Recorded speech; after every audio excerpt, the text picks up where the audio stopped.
Breaking news নবম জাতীয় বেতন স্কেল বাস্তবায়ন নিয়ে যে অনিশ্চয়তা সৃষ্টি হয়েছে তা এখন দেশের সরকারি কর্মকর্তা কর্মচারীদের মধ্যে গভীর উদ্বেগ এবং হতাশার জন্ম দিয়েছে। বহুল প্রতীক্ষিত এই বেতন কাঠামো যে বর্তমান অন্তর্বর্তীকালীন সরকারের মেয়াদে আলোর মুখ দেখবে না সেই ইঙ্গিত ক্রমশই প্রবল হয়ে উঠছে। অর্থনৈতিক বিশ্লেষক এবং প্রশাসনিক বিশেষজ্ঞরা মনে করছেন এই বিশাল আর্থিক প্রতিশ্রুতি পূরণের দায়ভার এখন পরবর্তী নির্বাচিত সরকারের কাঁধেই বর্তাবে। গত বছরের জুলাই মাসে অন্তর্বর্তীকালীন সরকার নবম জাতীয় বেতন কমিশন গঠন করে সরকারি চাকরিজীবীদের মধ্যে আশার আলো জ্বালিয়েছিল। কমিশনকে ৬ মাসের একটি সুস্পষ্ট সময়সীমা প্রদান করা হয়েছিল তাদের বিস্তৃত সুপারিশমালা তৈরি এবং জমা দেওয়ার জন্য। কিন্তু সেই নির্ধারিত সময়সীমা অনেক আগেই পেরিয়ে গেছে। এখন পর্যন্ত কমিশনের চূড়ান্ত প্রতিবেদন সরকারের হাতে এসে পৌঁছায়নি।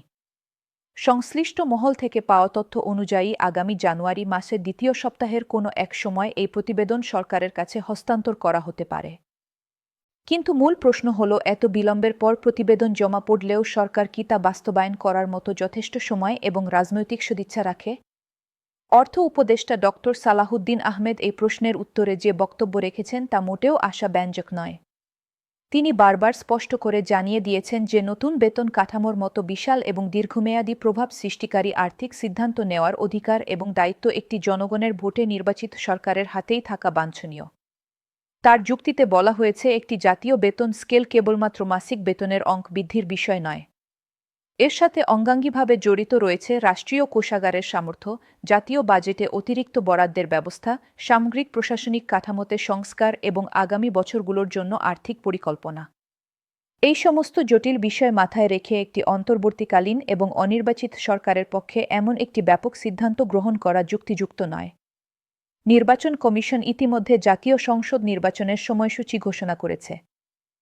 সেই সূচি অনুযায়ী আগামী ২২শে জানুয়ারি থেকে প্রচারণা কার্যক্রম আনুষ্ঠানিকভাবে শুরু হবে।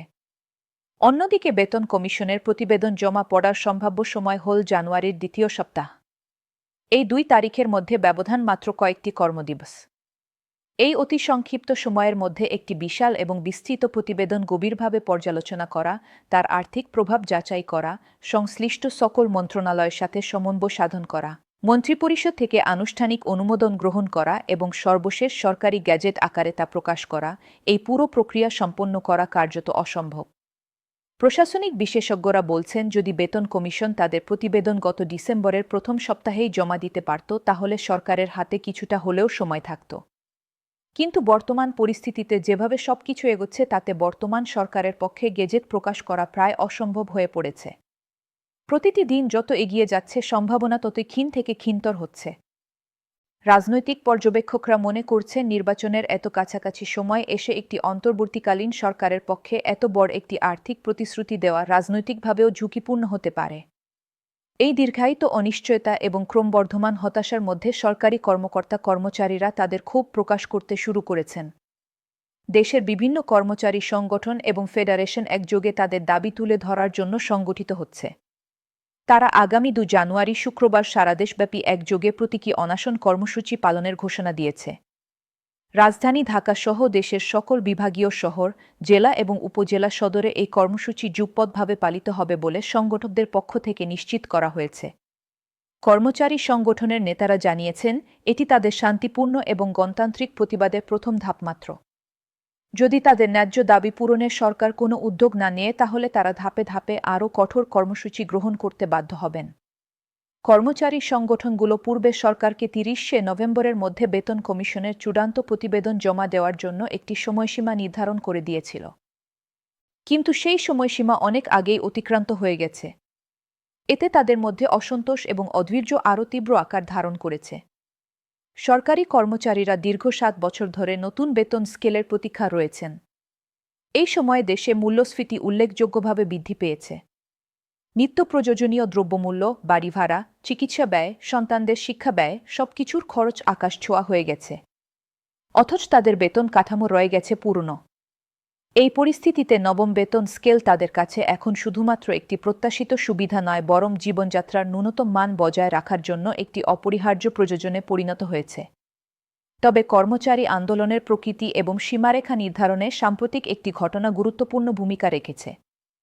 কয়েক সপ্তাহ পূর্বে সচিবালয়ে একটি বিক্ষোভ কর্মসূচির সময় উত্তেজনাকর পরিস্থিতি সৃষ্টি হয়। সেখানে অর্থ উপদেষ্টাকে তার কক্ষে অবরুদ্ধ করার চেষ্টা করা হয় এবং বিশৃঙ্খল পরিবেশ তৈরি হয় বলে অভিযোগ ওঠে। এই ঘটনার পরিপ্রেক্ষিতে সরকার অত্যন্ত কঠোর হাতে ব্যবস্থা নিয়েছে। কর্মচারী সংগঠনের বেশ কয়েকজন নেতার বিরুদ্ধে সন্ত্রাস বিরোধী আইনে মামলা দায়ের করা হয়েছে। তাদের কয়েকজনকে গ্রেপ্তার করে 14 দিনের জন্য রিমান্ডে পাঠানো হয়েছে। এছাড়া কিছু কর্মচারীকে তাদের পদ থেকে সাময়িকভাবে বরখাস্ত করা হয়েছে। এই ব্যবস্থা সরকারের পক্ষ থেকে একটি সুস্পষ্ট এবং কঠোর সতর্কবার্তা হিসেবে গণ্য হচ্ছে। এই ঘটনার প্রভাব কর্মচারী সংগঠনগুলোর কৌশল নির্ধারণে স্পষ্টভাবে দৃশ্যমান। তারা এখন অত্যন্ত সতর্কতা এবং সংযমের সাথে তাদের কর্মসূচি পরিচালনা করছেন। কর্মচারীরা উপলব্ধি করেছেন যে আইনের সীমা অতিক্রম করে বা নিয়ম বহির্ভূত কোনো কর্মসূচি পরিচালনা করলে তাদের জন্য গুরুতর পরিণতি অপেক্ষা করছে। সরকারি চাকরি বিধিমালা অনুযায়ী সরকারি কর্মচারীদের রাজনৈতিক কর্মকাণ্ডে সক্রিয় অংশগ্রহণ এবং সরকার বিরোধী তীব্র আন্দোলনে জড়িত হওয়ার সুযোগ অত্যন্ত সীমিত। তাই তারা এখন প্রতীকী এবং শান্তিপূর্ণ কর্মসূচির মাধ্যমে তাদের অসন্তোষ এবং দাবি প্রকাশ করার পথ বেছে নিয়েছেন। এছাড়া আসন্ন জাতীয় নির্বাচনের রাজনৈতিক পরিস্থিতিও তাদের কর্মসূচির ধরন এবং তীব্রতা নির্ধারণে গুরুত্বপূর্ণ ভূমিকা রাখছে। বেতন কমিশনের অভ্যন্তরীণ কার্যক্রম সম্পর্কে কিছু তথ্য অনানুষ্ঠানিক সূত্র থেকে বেরিয়ে এসেছে। এই সূত্রগুলোর মতে কমিশন তাদের প্রস্তাবিত বেতন কাঠামোতে একটি উল্লেখযোগ্য কাঠামোগত পরিবর্তন আনার পরিকল্পনা করছে। বর্তমানে সরকারি চাকরিতে 20টি বেতন গ্রেড বিদ্যমান। কমিশন এই সংখ্যা কমিয়ে মাত্র 13টি গ্রেডে নামিয়ে আনার একটি প্রস্তাব বিবেচনা করছে বলে জানা গেছে। এটি হবে একটি বড় ধরনের সংস্কার যা সরকারি চাকরির পুরো কাঠামোকে নতুনভাবে সাজাবে। তবে এই প্রস্তাব এখনও পর্যন্ত চূড়ান্ত হয়নি। কমিশনের পূর্ণাঙ্গ কমিটির আরও কমপক্ষে 3টি গুরুত্বপূর্ণ বৈঠক অবশিষ্ট রয়েছে। এই বৈঠকগুলোতে বিস্তারিত আলোচনা এবং চূড়ান্ত সিদ্ধান্ত গৃহীত হবে বলে আশা করা হচ্ছে। তবে এখানে উল্লেখ করা প্রয়োজন যে বেতন কমিশন এখনও পর্যন্ত কোনো আনুষ্ঠানিক বিবৃতি প্রদান করেনি। তারা গণমাধ্যমের সামনে কোনো প্রেস ব্রিফিং করেনি বা তাদের কাজের অগ্রগতি সম্পর্কে কোনো তথ্য প্রকাশ্যে তুলে ধরেনি। ফলে বর্তমানে যেসব তথ্য বিভিন্ন সংবাদ মাধ্যমে এবং সামাজিক মাধ্যমে প্রচারিত হচ্ছে তার বেশিরভাগই অনানুষ্ঠানিক সূত্র থেকে পাওয়া এবং অনেকটাই অনুমান নির্ভর। গ্রেড সংখ্যার হ্রাসের এই প্রস্তাবটি কতটা সত্য এবং বাস্তবায়নযোগ্য সেটি কমিশনের চূড়ান্ত প্রতিবেদন প্রকাশিত না হওয়া পর্যন্ত নিশ্চিত করে বলা সম্ভব নয়। তবে কর্মচারীদের মধ্যে এই ধরনের তথ্য নিয়ে ব্যাপক জল্পনা-কল্পনা চলছে এবং এটি তাদের মধ্যে আরও অনিশ্চয়তা সৃষ্টি করছে। সার্বিক পরিস্থিতি মূল্যায়ন করে অর্থনৈতিক বিশ্লেষক এবং প্রশাসনিক বিশেষজ্ঞরা প্রায় একমত যে নবম জাতীয় বেতন স্কেল বর্তমান অন্তর্বর্তীকালীন সরকারের সময়কালে বাস্তবায়িত হওয়ার সম্ভাবনা প্রায় শূন্যের কোঠায় নেমে এসেছে। সময়ের চরম সংকট, নির্বাচনী রাজনীতির জটিলতা, সরকারের নিজস্ব আদর্শিক অবস্থান এবং অর্থনৈতিক বাস্তবতা, এই সমস্ত কারণ মিলে এমন একটি পরিস্থিতি তৈরি হয়েছে যেখানে গ্যাজেট প্রকাশ করা প্রায় অসম্ভব হয়ে পড়েছে। বিশেষজ্ঞদের ধারণা পরবর্তী নির্বাচিত সরকারই এই গুরু দায়িত্ব গ্রহণ করবে। কিন্তু নতুন সরকার কি বর্তমান বেতন কমিশনের সুপারিশ অক্ষরে অক্ষরে অনুসরণ করবে, নাকি তারা তাদের নিজস্ব অর্থনৈতিক নীতি এবং রাজনৈতিক অঙ্গীকার অনুযায়ী পুনরায় বিষয়টি পর্যালোচনা করবে? এই প্রশ্নের উত্তর এখনও অজানা। রাজনৈতিক বিশ্লেষকদের মতামত অনুযায়ী যে দলই নির্বাচনে জয় লাভ করে ক্ষমতায় আসুক না কেন তাদের জন্য সরকারি কর্মচারীদের বেতন বৃদ্ধির বিষয়টি একটি অগ্রাধিকারমূলক বিষয় হবে। কারণ সরকারি কর্মচারীরা হলেন প্রশাসনিক কাঠামোর মূলভিত্তি। তাদের সন্তুষ্টি এবং মনোবল প্রশাসনের দক্ষতা এবং কার্যকারিতার জন্য অত্যন্ত গুরুত্বপূর্ণ। দীর্ঘ সময় ধরে তাদের ন্যায্য দাবি অপূর্ণ থাকলে তা প্রশাসনিক সেবার মান এবং দক্ষতার উপর নেতিবাচক প্রভাব ফেলবে। তাই নতুন সরকার নিশ্চিতভাবেই এই বিষয়টিকে গুরুত্ব দেবে। তবে প্রশ্ন হল তারা বর্তমান কমিশনের প্রস্তাবিত কাঠামো গ্রহণ করবে নাকি নতুন করে পর্যালোচনা করবে। এছাড়া তারা কত দ্রুত এই প্রক্রিয়া সম্পন্ন করতে পারবে সেটিও একটি বড় প্রশ্ন। কর্মচারী সংগঠনের নেতারা তবুও আশা ছাড়েননি। তারা বিশ্বাস করেন যে ক্রমাগত চাপ প্রয়োগ এবং শান্তিপূর্ণ গণতান্ত্রিক কর্মসূচির মাধ্যমে তারা হয়তো বর্তমান সরকারকে দিয়ে গ্যাজেট প্রকাশ করাতে পারবেন। তাদের যুক্তি হল বেতন কমিশনের কাজ প্রায় শেষের পর্যায়ে।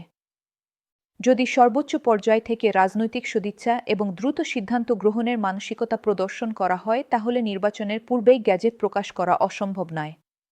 তারা প্রতীকী অনশন, মানববন্ধন, স্মারকলিপি প্রদান এবং অন্যান্য শান্তিপূর্ণ উপায়ে তাদের দাবি তুলে ধরার পরিকল্পনা করছেন।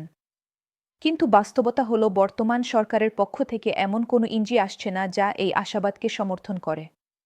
অর্থ মন্ত্রণালয়, অর্থ উপদেষ্টা এবং সরকারের অন্যান্য নীতি নির্ধারক মহলের বক্তব্য থেকে যে বার্তা স্পষ্ট হচ্ছে তা হল এই ধরনের বৃহৎ আর্থিক সিদ্ধান্ত নির্বাচিত সরকারের এখতিয়ারে থাকা উচিত। এই নীতিগত অবস্থান থেকে সরকার সরে আসবে বলে মনে হচ্ছে না। নবমুন জাতীয় বেতন স্কেল কেবলমাত্র একটি প্রশাসনিক বিষয় নয়। এটি দেশের লক্ষাধিক সরকারি কর্মচারী এবং তাদের পরিবার পরিজনের জীবন ও জীবিকার সাথে সরাসরি সম্পর্কিত। বর্তমান মূল্যস্ফীতির যুগে যখন জীবনযাত্রার সকল ক্ষেত্রে ব্যয় বহুগুণ বৃদ্ধি পেয়েছে, তখন একটি যুক্তিসঙ্গত এবং সময়োপযোগী বেতন বৃদ্ধি তাদের জন্য অত্যাবশ্যক। সরকারি কর্মচারীরা দেশের প্রশাসনিক কাঠামোর স্তম্ভস্বরূপ।